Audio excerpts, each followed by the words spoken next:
কেমন করে? যেমন ধরুন তাসের আড্ডা, শরাবের আড্ডা, গীবতের আড্ডা, মদের আড্ডা, জুয়ার আড্ডা, ধর্ষণের আড্ডা, জেনার আড্ডা, এইগুলো করে যতগুলো নিকৃষ্ট কাজ যে জমিনের বুকে হয়, এই সমস্ত জায়গা হচ্ছে ইবলিস শয়তানের জায়গা। এই জায়গাগুলো হচ্ছে শয়তানের জায়গা, গজবের জায়গা। ভাবছেন আমার আল্লাহ রাব্বুল আলামিন পুরো পৃথিবীটাকে মসজিদ বলে ঘোষণা দিয়েছেন। পুরো পৃথিবীটা হচ্ছে সাজদাগাহ, সাজদার জায়গা। আপনি মাঠে কাজ করছেন, নামাজের টাইম হয়ে গেল, সেই জায়গা থেকে আপনি মসজিদে আসতে পারবেন না, সুযোগ নাই। দূরে মসজিদ আছে, আপনি সুন্দর করে ওযু করে সেই জায়গাতে আপনি নামাজ আদায় করতে পারবেন। পানি নাই, মাটি নিয়ে তায়াম্মুম করে নামাজ আদায় করবেন। কেন? আল্লাহ রাব্বুল আলামিন সারা পৃথিবীটাকে সাজদাগাহ বলে ঘোষণা দিয়েছেন, মসজিদ বলে ঘোষণা দিয়েছেন। কিন্তু আমরা যে একটা গ্রামে থাকি, আমরা যে একটা এরকম ভাবে টোলাতে থাকি, গ্রামগঞ্জে বাস করি, তাহলে সেই জায়গাতে আমরা একটা জায়গা নির্বাচিত করেছি, আল্লাহর ঘর বানিয়েছি। সকল মিলে সেই জায়গাতে গিয়ে আমরা সাজদা করব, আল্লাহকে সন্তুষ্ট করব, আল্লাহর বিধিবিধান আমরা মেনে চলব। কেমন করে? উদাহরণটা নেন, তাহলে বুঝতে পারবেন। পৃথিবীর বুকে অনেক ট্রেনের লাইন আছে। কিষানগঞ্জে একটা স্টেশন, ডালকোলা একটা স্টেশন, আপনার বারশো একটা স্টেশন, তেলতে একটা স্টেশন, শামসি, মালদা করে করে স্টেশন রয়েছে। আপনি যদি বলেন যে না, আমি টিকিট কাটবো এখানে কিষানগঞ্জে, না, আমি টিকিট কাটবো দুটো স্টেশনের, দুটো প্ল্যাটফর্মের মধ্যখানে ফাঁকা জায়গাতে গিয়ে আমি দাঁড় হয়ে ওখানে গিয়ে আমি টিকিট পাবো, এটা যদি কেউ বলে তাহলে বলবে এটা সব থেকে খেপালক। এই 14 আনা আসলে 16 আনা নাই। না হলে টিকিট কি এখানে পাওয়া যায়? টিকিট পেতে গেলে আপনাকে কি করতে হবে? স্টেশনের টিকিট মাস্টারের ঘরে যেতে হবে। ওখানে একটা নির্ধারিত হিসাবে টিকিট ঘর বলে লেখা আছে। ওখানে গিয়ে আপনি বলবেন আমি মালদা যাব, আমি হরিশ্চন্দ্রপুর যাব, আমি আসাম যাব, গুয়াহাটি যাব, ওখানে গিয়ে আপনি টিকিট পেয়ে যাবেন। অনুরূপ ভাবে এখানে টিকিট কাটার যদি সুযোগ না থাকে, কাউন্টারে গিয়ে মোবাইলে দিয়ে দিয়েছে, আপনি এখান থেকে টিকিট কেটে নেন। অনুরূপ ভাবে আল্লাহর সঙ্গে যোগাযোগ করব বলে, আল্লাহর সঙ্গে লও লাগাবো বলে, আল্লাহর সাথে আলাপ আলোচনা করব বলে, আল্লাহ রাব্বুল আলামিন কে সন্তুষ্ট করার জন্য একটি জায়গা আমরা নির্বাচিত করেছি, যেটা হচ্ছে মসজিদ। মসজিদ মানে সাজদাগাহ, সাজদা দেওয়ার জায়গা। ওই জায়গাটা হচ্ছে মসজিদ, আল্লাহর ঘর। ওখানে গেলে আল্লাহর সাথে কথা হবে, ওখানে গেলে আল্লাহর সঙ্গে টিকিট কেটে আলাপ আলোচনা হবে। টিকিট হবে কেমন? ওখানে সুন্দর করে উজু করবেন, উজু করে আল্লাহর কাছে গিয়ে আল্লাহু আকবার বলে দাঁড় হবেন, আলাপ আলোচনা চালু হয়ে গেল। ভাবছেন আমার আল্লাহ রাব্বুল আলামিন সারা পৃথিবীর মুলকিয়াত নিজের হাতে রেখেছেন, সারা বাদশাহী নিজের হাতে রেখেছেন। সূর্য পূর্ব দিকে উঠে এবং পশ্চিমে ডুবে যায়। এই পূর্ব দিকে সূর্য উঠে রাত এবং দিনকে পরিচালনা কে করেন? কে করেন? পৃথিবীর বুকে কাউরি শক্তি আছে? একজন মানুষের নাম বলেন যে পূর্ব দিকে সূর্যটা উঠাবে আর পশ্চিমে ডুবাবে। এমন একটা দিন আসবে, শুনে রাখুন, সূর্য পূর্ব দিক থেকে উঠবে না, পশ্চিমে উঠবে, পূর্ব দিকে ডুববে। এই জিনিসটার পরিচালনাকারী কে আছেন? আপনাকে আমাকে সৃষ্টি কে করেছেন? সারা পৃথিবীকে এত সাজগুজ করেছেন কে করেছেন? ভাবছেন একটা ক্যামেরাতে, একটা মেমোরিতে যখন সারা পৃথিবীকে ঢুকিয়ে রাখতে পারে, একটা মেমোরিতে আজ থেকে 20 বছর আগে একটা সেলফি নিয়েছিল, একটা ফটো নিয়েছিল, সেই ফটোটা আজ পর্যন্ত ডিলিট হয়নি, আছে। আল্লাহ রাব্বুল আলামিন কত বড় বৈজ্ঞানিক যে সারা পৃথিবীকে একেবারে ক্যামেরাতে সেট করে রেখেছেন, কে কি কোন জায়গাতে করে সব কিছু আজকে রেকর্ড হতে আছে। আল্লাহ বলেন বিসমিল্লাহির রহমানির রহিম তাবারাকাল্লাযী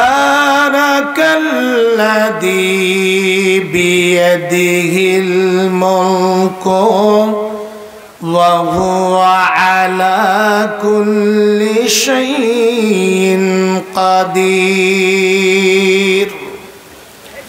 আল্লাহ রাব্বুল আলামিন সূরা মুলকের মধ্যে সারা পৃথিবীর বান্দা বান্দীদেরকে শুনিয়ে দিলেন, হে আমার বিশ্বের বান্দা বান্দীরা, তোমরা শুনে নাও, তাবারাকাল্লাযী, তিনি হলেন বরকতময়, তিনি হচ্ছেন বরকতওয়ালা, জিনার গতি সারা পৃথিবীর মুলকিয়াত রয়েছে, জিনার আঘাতে সারা পৃথিবীর বাদশাহী রয়েছে।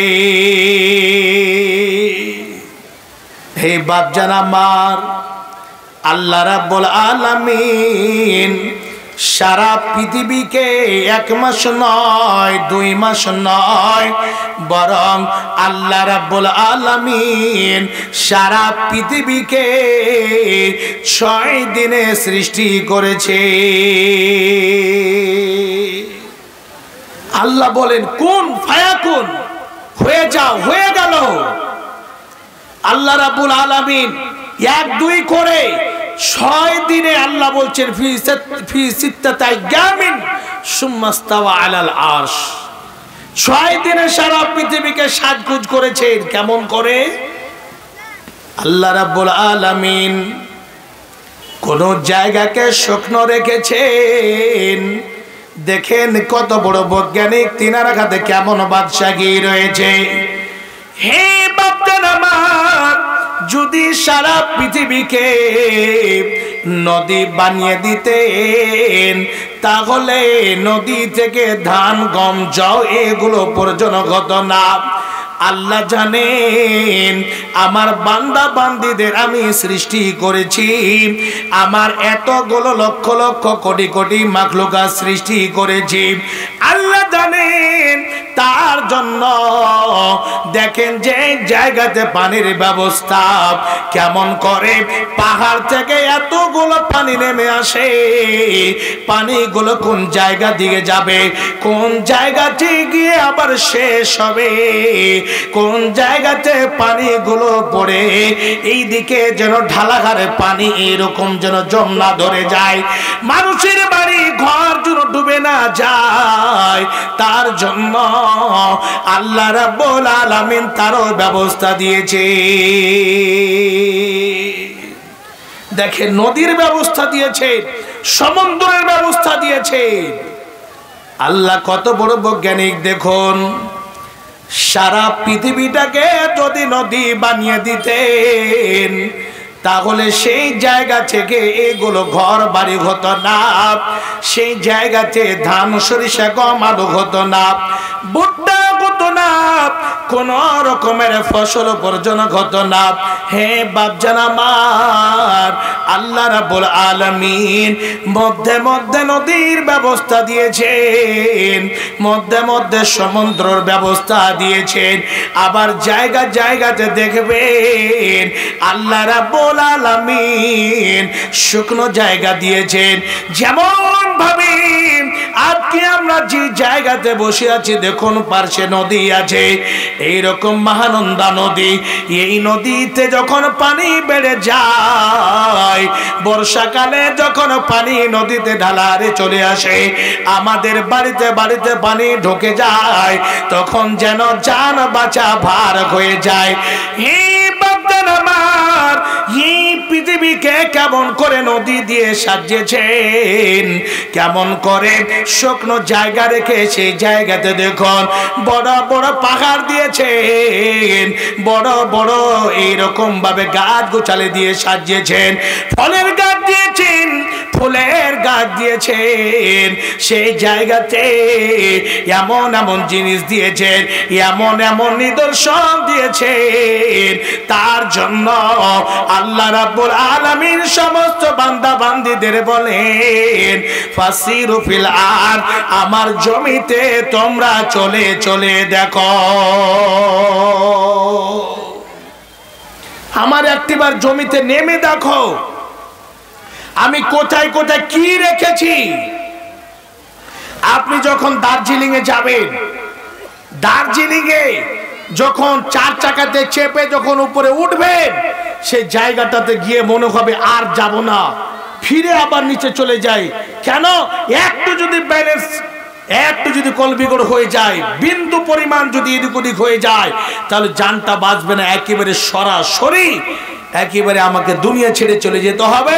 গাড়ি সহ মানুষ সহ একেবারে এমন জায়গাতে চলে যাবে, সেই জায়গাতে বাঁচার কোনো উপায় নাই। দেখেন ওই জায়গাতে পাহাড়কে কেটে কেমন ভাবে রাস্তা বানিয়েছে উপরে যাওয়ার জন্য। ভাবছেন আমার আল্লাহ রাব্বুল আলামিন নিজের মুলকিয়াত কেমন করে রেখেছেন। কিছু বলা বলি আমাকে করিয়ে না, আমার তার কিন্তু কেটে যায়। লোক পাল্লি যেটা আমি কি করব, আমার কপালি হয়ে গেছে এটা। সব জায়গা দিয়ে দুটা কথা হলো না, চাইতে লাগে না, এই দাসাই আছে। এরপর থেকে যতগুলো জালসা হয় বলো মাগরিবের পরে আমাকে দিয়ে, মাগরিবের পর থেকে ভিড়ো। আর ফের ও ফের কত পাইকার মানুষ 1000 দিয়ে পাল্লি যায়, হ্যাঁ দান দেবো না, থুয়ে দিন দোয়া বাকি থুয়ে দিন, এ দানে দোয়া হবে না। না এগুলা কাজ আমি করবোই না, ছুঁচা বেড়ে হাতে গুনাবো না। যার শুরু ভালো তার শেষ ভালো, যার শেষ ভালো তার সবই ভালো। শুরুতে 1000 নিব না, এটা দানকে রেখে দিলাম, শেখ একদম রেখে দেন, বাঁ হাতে রেখে দেন, ডাইন হাতে নিব না। তো আল্লাহ রাব্বুল আলামিন এইরকম নিদর্শন রেখেছেন। আল্লাহ বলছেন ওয়া হুয়া আলা কুল্লি শাইইন কাদির, তিনার জন্য একেবারে এগুলো অসম্ভব নয়। একেবারে তিনি হচ্ছেন কাদিরে মুতলাক, যা ইচ্ছা তাই করতে পারেন।